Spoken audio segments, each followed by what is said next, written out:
Hello दोस्तों, कैसे हो आप। मैं भावना स्वागत करती हूँ आपका आपके YouTube चैनल स्टूडेंट इंडिया पर। तो दोस्तों, आज के इस वीडियो में हम पढ़ने वाले हैं कि रचना के आधार पर क्रिया के कितने भेद होते हैं। पिछली वीडियो में हमने क्या पढ़ा था कि क्रिया किसे कहती हैं, और मैंने आपको ये भी बताया था कि क्रिया को दो आधारों पर बांटा गया। पहला कर्म के आधार पर और दूसरा है रचना के आधार पर। कर्म के आधार पर दो भेद होते हैं क्रिया के, सकर्मक क्रिया और अकर्मक क्रिया, जो कि मैंने आपको पिछली वीडियो में पढ़ा दिया था। तो आज के इस वीडियो में पढ़ने वाले हैं रचना के आधार पर क्रिया के भेद। तो रचना के आधार पर क्रिया के 5 भेद होते हैं। कौन कौन से? पहला प्रेरणार्थक क्रिया, दूसरा पूर्वकालिक क्रिया, तीसरा नाम धातु क्रिया, पांचवा है संयुक्त क्रिया और चौथा है संयुक्त क्रिया और पांचवा है हमारा सहायक क्रिया। ठीक है, तो पहले हम क्या पढ़ते हैं, प्रेरणार्थक क्रिया किसे कहते हैं, रचना के आधार पर क्रिया का पहला भेद।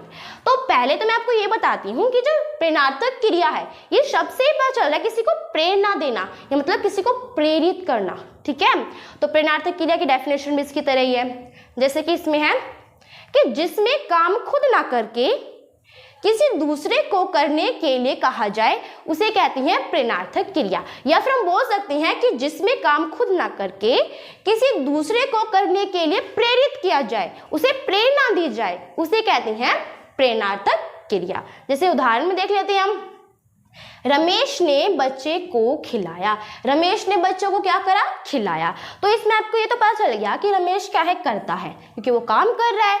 और जो बच्चे हैं, ये क्या है, ये बच्चे को खिलाया। तो इसके अंदर खिलाया है, ये आप खाने वाला खिलाना मत समझना, ये जब खेलते हैं वो खिलाया है। तो रमेश ने बच्चे को खिलाया, ये खिलाया शब्द से ही पता चल रहा है कि जो बच्चे हैं वो खुद नहीं खेले, बच्चे को किसी ने खिलाया था। कौन था वो?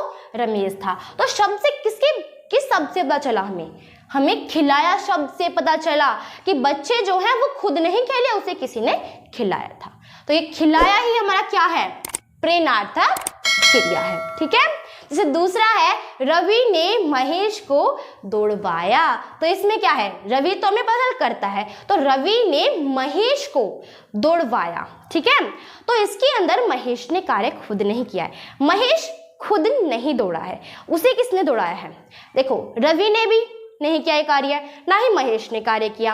रवि ने किसी और से कहा और उस व्यक्ति ने किसे दौड़ाया? रमेश को दौड़ाया। जैसे मैं आपको उदाहरण बता देती हूँ, जैसे कि ये है रवि और ये महेश है। तो ये महेश था, ये व्यक्ति खुद नहीं दौड़ा। रवि ने क्या करा? रवि ने किसी और व्यक्ति से कहा कि जाओ रमेश को दौड़ाओ, तो उस व्यक्ति ने कार्य किया है। ना तो इस रवि ने कार्य किया, ना महेश ने किया, किसी दूसरे व्यक्ति ने कार्य किया है। तो ये हमारा क्या है, प्रेरणार्थक क्रिया है। समझ में आए? प्रेरणार्थक क्रिया क्या होते हैं? जिसमें व्यक्ति काम खुद ना करे और किसी और से करने के लिए प्रेरणा दे उसे। ठीक है, फिर प्रेरित करे। जैसे इसके और भेद बता देती हूँ मैं आपको। इसके 2 भेद हैं, जो प्रेरणार्थक क्रिया है इसके 2 भेद है। पहला है प्रथम प्रेरणार्थक क्रिया और दूसरा है द्वितीय प्रेरणार्थक क्रिया। प्रथम प्रेरणार्थक क्रिया होती हैं, प्रथम प्रेरणार्थक क्रिया बिल्कुल प्रेरणार्थक क्रिया की तरह ही होती हैं, और जो द्वितीय है ये भी उनकी तरह होती है। जैसे कि प्रथम प्रेरणार्थक क्रिया का उदाहरण मैंने पहले ले रखा है, यही है इसका उदाहरण। जैसे कि रमेश ने बच्चे को खिलाया, रमेश ने बच्चे को क्या किया?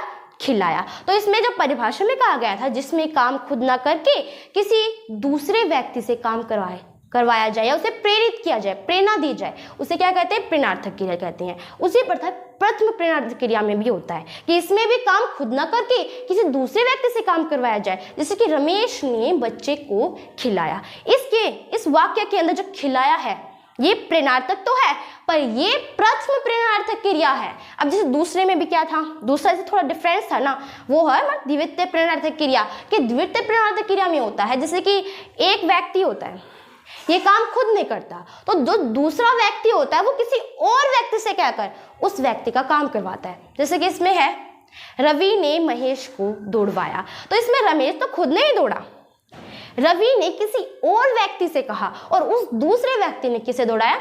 महेश को दौड़ाया। तो ये है द्वितीय प्रेरणार्थक क्रिया। दौड़वाया क्या है हमारा? एक द्वितीय प्रेरणार्थक क्रिया। और प्रथम प्रेरणार्थक है खिलाया। खिलाया में क्या होता है कि काम खुद न करे, किसी और से कहा जाए। और दौड़वाया मतलब द्वितीय प्रेरणार्थक क्रिया में क्या होता है कि जो व्यक्ति होता है वो काम खुद नहीं करता, किसी और व्यक्ति जो होता है, कोई और, पर जो प्रेरणार्थक क्रिया होता है, द्वितीय प्रेरणार्थक क्रिया, उसके अंदर क्या होता है कि जो एक व्यक्ति होता है वो काम खुद नहीं करता, वो किसी और से काम करने के लिए कहता है, पर वो जो दूसरा व्यक्ति है वो भी काम नहीं करता, वो किसी और से कहता है, वो तीसरा व्यक्ति जाके उस पहले व्यक्ति का कार्य करता है। वो क्या होता है, हमारा द्वितीय प्रेरणार्थक क्रिया होते हैं। समझ में आया कि जो प्रेरणार्थक क्रिया आखिर क्या होती हैं और उनके भेद। तो प्रेरणार्थक क्रिया क्या होते हैं, मैंने आपको बता दिया था कि जिसमें काम खुद ना करके किसी दूसरे को काम करने के लिए प्रेरित किया जाए, उसे प्रेरणा दी जाए, उसे कहते हैं प्रेरणार्थक क्रिया। और उसके जो दो भेद थे, प्रथम प्रेरणार्थक क्रिया और द्वितीय प्रेरणार्थक क्रिया, ये दो बिल्कुल प्रेरणार्थक क्रिया की तरह ही है। समझ में आए? तो ये था आपका प्रेरणार्थक क्रिया। तो अब हम पढ़ने जा रहे हैं रचना के आधार पर क्रिया का दूसरा भेद। कौन सा? हमारा पूर्वकालिक क्रिया। रचना के आधार पर क्रिया का दूसरा और तीसरा भेद। अब मैं आपको क्या पढ़ाऊंगी? पूर्वकालिक क्रिया और नाम धातु क्रिया। तो पूर्वकालिक क्रिया दूसरा भेद है और नाम धातु क्रिया तीसरा भेद है। तो पहले पूर्वकालिक क्रिया पढ़ते हैं। तो जो पूर्वकालिक क्रिया है, शब्द से पता चल रहा है, पूर्व मतलब जो पहले क्रिया हो चुकी हो उसे क्या कहते हैं? पूर्वकालिक क्रिया। ऐसे परिभाषा में है जैसे वह क्रिया जो मुख्य क्रिया से पहले ही हो चुकी हो उसे हम क्या कहते हैं? पूर्वकालिक क्रिया कहते हैं। क्या कहते हैं? पूर्वकालिक क्रिया। जैसे उदाहरण में देख लेते हैं हम, उसने सेब काट कर खाया। इसमें क्या है कि उसने सेब काट कर खाया। पहले तो हम ये ढूंढते हैं इसमें क्रिया कौन सी है। जो खाया है ये एक क्रिया है, काट कर है ये भी एक क्रिया। हमें दो दो क्रिया मिल चुकी है। अब इसमें से मुख्य क्रिया कौन सी है? मुख्य है खाया, ये है मुख्य क्रिया। पर इसने क्या कहा कि वह क्रिया जो मुख्य क्रिया से पहले हो चुकी हो। अब इसमें मुख्य क्रिया से पहले कौन सी क्रिया हुई है कि उसने सेब काट कर खाया। खाने से पहले उसने क्या क्रिया की है कि उसने पहले सेब को काटा है। क्या किया है? सेब को काटा है। काटना ही क्या है? हमारा क्रिया है। तो पहले क्रिया उसने क्या किया कि सेब को काटा, फिर दूसरी क्रिया किया कि उसने खाया। तो पहली क्रिया जो होती है वो होती है पूर्वकालिक क्रिया। कि जो वाक्य में मुख्य क्रिया तो हमें मिल गई खाया, और दूसरी जो पहली क्रिया होती है जो मुख्य क्रिया से पहले होती हो। मुख्य क्रिया है खाया और उससे पहली क्रिया कौन सी है? काट कर। पहले उसने सेब को काटा, पहले क्या किया? उसने सेब को काटा फिर उसे खाया। तो जो पहले क्रिया होती है उसे हम बोलते हैं पूर्वकालिक क्रिया। शब्द से पता चल रहा है पूर्व मतलब जो पहले हो, पूर्व होती है ये पूर्वकालिक क्रिया। जो सबसे पहले हो चुकी हो उसे हम क्या कहते हैं? पूर्वकालिक क्रिया कहते हैं। जैसे कि हम कोई भी एक एग्जाम्पल ले लेते हैं कि रमेश मंदिर जाकर पूजा करेगा। इस वाक्य के अंदर क्या है कि रमेश मंदिर जाकर पूजा करेगा। पहले पूजा नहीं करेगा, पहले मंदिर जाएगा। और उससे पहली क्रिया कौन सी है इसके अंदर? मंदिर जाना। जाना पहली क्रिया है और दूसरी है पूजा करना। करना दूसरी क्रिया है। ठीक है, तो करना हमारी मुख्य क्रिया ही और जाना हमारी पूर्वकालिक क्रिया कि जो मुख्य क्रिया से पहले आई है। तो जो मुख्य क्रिया से पहले आती हो उसे हम क्या बोलते हैं? पूर्वकालिक क्रिया। शब्द से ही पता चल रहा है पूर्व मतलब जो पहले क्रिया होती हो उसे हम क्या कहते हैं? पूर्वकालिक क्रिया। समझ में आ गया कि बहुत इजी था ये। ठीक है, तो थर्ड है हमारा, थर्ड भी इतना ही मुश्किल नहीं है। तो थर्ड है नाम धातु क्रिया। नाम धातु क्रिया परिभाषा देख लेते हैं। क्रिया का वह रूप जिसमें क्रिया का निर्माण संज्ञा सर्वनाम व विशेषण में प्रत्यय जोड़ने से होता है। अब प्रत्यय क्या होता है? प्रत्यय कौन सा प्रत्यय? प्रत्यय मतलब ना। ये जो ना है ये प्रत्यय जोड़ने से होता है। मतलब कि क्रिया का वह रूप जिसमें क्रिया का निर्माण मतलब कोई भी क्रिया होगा उसका निर्माण।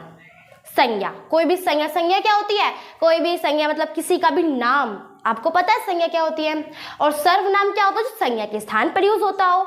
और जो विशेषण होता है जो इन दोनों की विशेषता बताता हो। तो संज्ञा सर्वनाम व विशेषण में प्रत्यय मतलब ना लगाकर क्या करता है? नाम धातु क्रिया बनाता है। जैसे उदाहरण दे रखा है मैंने आपको, तोतला का क्या बनाया? तुतला नाम। तो तोतला जो है ये एक विशेषण है, इसमें हमने ना लगा दिया। ये जो ना लगा दे तो इसने क्या किया? ये एक क्रिया बन गई। क्या बन गई? ये क्रिया। अब इस क्रिया का नाम है नाम धातु क्रिया। ठीक है, जैसे दूसरा है लालच। लालच एक क्या है? विशेषण है। ठीक है, अब लालच में हमने ना लगा दिया, ना प्रत्यय लगा दिया, तो ये एक क्रिया बन गई। लालच एक क्रिया नहीं है, ना लगाने के बाद वो एक क्रिया बन गई, और उसी क्रिया को हम क्या कहते हैं, नाम धातु क्रिया। जैसे कि कोई भी संज्ञा, सर्वनाम और विशेषण होता है, उसमें हम ना लगा दें तो वो एक क्रिया बन जाती है, ठीक है। जैसे कि और मैं ले रखी है अपना। अपना क्या है, एक सर्वनाम है, ठीक है। तो अपना में, अपना जो है उसमें हमने ना लगा दिया, ना मतलब प्रत्यय जोड़ दिया। अब प्रत्यय जोड़ने से क्या बन गया हमारे पास, क्रिया बन गई। क्या बन गई, क्रिया बन गई। और वही क्रिया कौन सी क्रिया कहलाई, नाम धातु क्रिया, ठीक है। जैसे दूसरा लास्ट है हमारा हाथ। हाथ एक संज्ञा है, आपको पता है हाथ एक संज्ञा है, ठीक है। और हाथ के लास्ट में हमने ना लगा दिया। क्या लगा दिया, ना लगा दिया। ना है प्रत्यय, प्रत्यय लगाने के बाद ये क्या बन गई, क्रिया बन गई, और उसी क्रिया को हम बोलते हैं नाम धातु क्रिया। समझ में आ गया आपको कि पूर्वकालिक क्रिया किसे कहते हैं और नाम धातु क्रिया किसे कहते हैं। तो फिर से बता देती हूँ मैं आपको कि जो पूर्वकालिक क्रिया होती है, जो पहली क्रिया हो चुकी हो, जो मुख्य क्रिया से पहले हो चुकी हो, उसे हम बोलते हैं पूर्वकालिक क्रिया, ठीक है।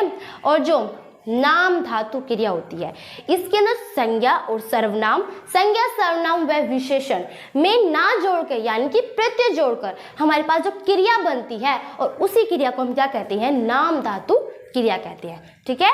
मैंने आपको 3 भेद पढ़ा दिए हैं, प्रणार्थक क्रिया, पूर्वकालिक क्रिया और नाम धातु क्रिया। तो आपके पास 2 क्रिया बची हैं, संयुक्त क्रिया और सहायक क्रिया। तो अब हम उसके बारे में पढ़ेंगे। तो अब हम पढ़ेंगे रचना के आधार पर क्रिया का चौथा और 5वां भेद। चौथा और 5वां भेद कौन सा है, चौथा है सहायक क्रिया और 5वां है संयुक्त क्रिया। तो पहले सहायक क्रिया पढ़ते हैं, फिर संयुक्त क्रिया करते हैं। मैंने आपको पिछली वीडियो में कुछ बताया था कि जो सहायक क्रिया है वे क्रिया का एक रूप भी है, साथ में क्रिया का एक भेद भी है, ठीक है। तो सहायक क्रिया किसे कहते हैं पहले ये जानते हैं। तो सहायक क्रिया से पता चल रहा है कि किसी की सहायता करना, चल रहा है ना पता, सहायक मतलब हेल्प करना, किसी की सहायता करना, ठीक है। तो सहायक क्रिया, तो उसकी डेफिनेशन देखते हैं हम, परिभाषा। जो वाक्यों को पूर्ण करने में सहायता करे, जो वाक्यों को पूर्ण करने में क्या करे, हमारी सहायता करे, उसे क्या कहते हैं, सहायक क्रिया कहते हैं। मतलब जो क्रियाएं होती हैं उनके बिना वाक्य कभी पूर्ण नहीं हो सकते, ये तो आपको पता ही होगा। जो क्रियाएं होती हैं उनके बिना वाक्य कभी बन ही नहीं सकते, नहीं बन सकते। उसी प्रकार सहायक क्रिया जो है, 2 क्रियाएं होती हैं, क्रिया के 2 रूप होते हैं, मुख्य क्रिया और सहायक क्रिया। जो मुख्य क्रिया होती हैं वे जैसे चलना, बोलना, लिखना, खेलना, ये सब क्या होती है, मुख्य क्रिया होती हैं। और जो सहायक क्रिया होती है जो वाक्य के बिल्कुल अंत में लगती हो, उसके बिना भी वाक्य पूर्ण नहीं होता है।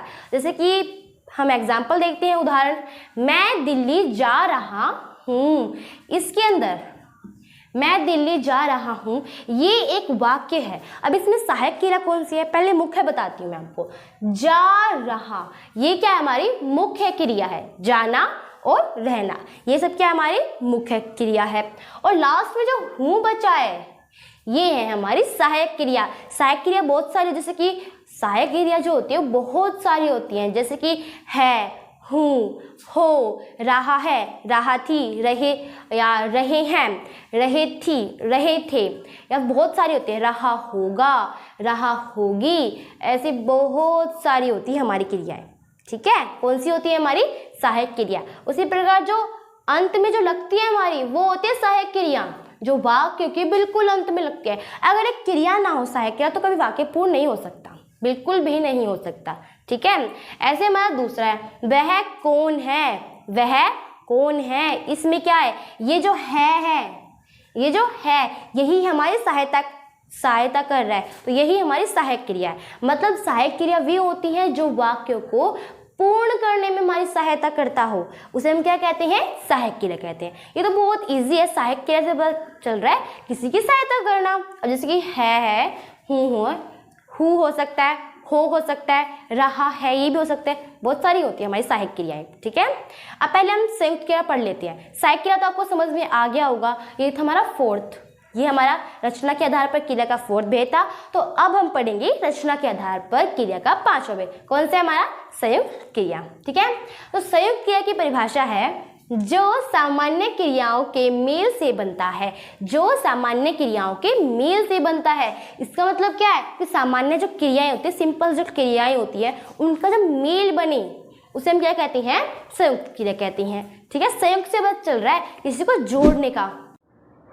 अब जैसे कि तूफान बड़ा चला आ रहा है, ये जो वाक्य है कितना बड़ा जा रहा है। जैसे कि तूफान बड़ा चला आ रहा है, इसके अंदर बहुत सारी क्रियाएं हैं। पहली बढ़ना, बड़ा मतलब बढ़ना, ये भी एक क्रिया है, मुख्य क्रिया। चलना मतलब चला, ये भी एक क्या है, क्रिया है। आना, आ मतलब ये भी एक क्रिया है। रहा, ये भी एक क्रिया है। तो तूफान बड़ा चला आ रहा है, इसके अंदर बहुत सारी क्रियाएं, मतलब जो सामान्य क्रियाओं के मेल से बनती हो। इसमें कितनी क्रियाएं हैं, 1 2 3 4 क्रियाएं हैं इसके अंदर। मतलब सामान्य क्रियाओं के जो मेल से बनता हो उसे हम बोलते हैं संयुक्त क्रिया। और साथ ही इसके लास्ट में जो लगा है ये है हमारा सहायक क्रिया, जो कि मैंने आपको बता दिया है कि जो वाक्यों के अंत में लगता हो, जैसे कि जो वाक्यों को पूर्ण करने में हमारी सहायता करता हो। हर वाक्य के अंदर हमें सहायक क्रिया जरूर मिलता है। ठीक है, जैसे कि इसमें तूफान बड़ा चला आ रहा है, ये एक संयुक्त क्रिया तो है, साथ में इसमें सहायक क्रिया भी आ रही है। ठीक है, जैसे कि दूसरा है मैंने पत्र लिख दिया है, इसके अंदर भी कितनी सारी क्रियाएं हैं। लिख दिया, क्या ये लिख दिया, लिखना ये क्रिया मुख्य क्रिया है। दिया ये भी क्रिया है।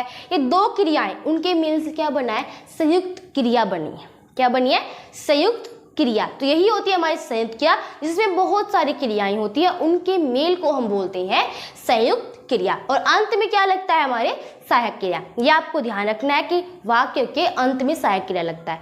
जरूरी नहीं कि हर वाक्य के अंत में सहायक क्रिया लगे, कोई कोई वाक्य होते हैं जिनके अंत में सहायक क्रिया ना लगता है, पर जो मुख्य क्रिया लग जाएगा, पर क्रिया तो लगेगी जरूर। ठीक है, तीसरा है वह मिठाई खाना चाहता है। इस वाक्य के अंदर वह मिठाई खाना चाहता, इसमें दो क्रियाएं आई हैं, खाना और चाहता। ये दो मुख्य क्रियाएं हैं, उनके मेल से बना है हमारा संयुक्त क्रिया। और है लास्ट में, अंत में जब है लगता है तो है हमारा है सहायक क्रिया। समझ में आया कि जो सहायक क्रिया होती है वो वाक्य के अंत में लगता है। अब जरूरी नहीं है कि जितने वाक्य होते हैं उनके अंत में सहायक क्रिया लगे। कोई वाक्य ऐसे होते हैं जिनके अंत में मुख्य क्रिया लग जाती है, पर वाक्यों के अंत में मुख्य क्रिया लगे, सहायक क्रिया, पर क्रिया तो लगनी ही लगनी है। ठीक है, और जो संयुक्त क्रिया होता है ये बहुत सारी क्रियाओं के मेल से बनता हो, बहुत सारी क्रियाओं के मेल से बनता हो। जैसे कि तूफान बड़ा चला आ रहा है, 1 2 3 4 5, क्योंकि है भी एक क्रिया ही है ना, तो ये 5 क्रियाओं के मेल से बना है। क्या बना है, संयुक्त क्रिया। ठीक है, तो जो 5 क्रियाओं के मेल से बनता है उसे हम बोलते हैं संयुक्त क्रिया। समझ में आया। तो हमने रचना के आधार पर वाक्यों के, रचना के आधार पर क्रिया के 5 भेद पढ़ लिए हैं। पहला प्रेरणार्थक क्रिया, दूसरा पूर्वकालिक क्रिया, तीसरा नाम धातु क्रिया, चौथा था संयुक्त क्रिया, 5वां है हमारा संयुक्त क्रिया। तो पूरे हमारे हो चुके हैं 5 भेद। तो ये वीडियो अब आपकी खत्म हो चुकी है। ठीक है, तो हमने क्रिया का पूरा कंसेप्ट पढ़ लिया है। क्रिया के भेद जो कि मैंने पिछले वीडियो में पढ़ा दिए थे। ठीक है, तो क्रिया के भेद भी पढ़ लिए हैं। क्रिया के 2 होते आधारों बांटा गया है, उनके भेद भी पढ़ लिए। कर्म के आधार पर रचना के 2 भेद होते हैं, कर्म के आधार पर क्रिया के 2 भेद होते हैं, वे भी पढ़ लिए हैं। और रचना के आधार पर भी क्रिया के 5 भेद होते हैं, वे भी पढ़ लिए हैं। ठीक है, अगर आपको मेरी वीडियो पसंद आई हो, रचना के आधार पर क्रिया के भेद, तो इसे लाइक करना, सब्सक्राइब करना एंड शेयर करना। Thanks for watching my video.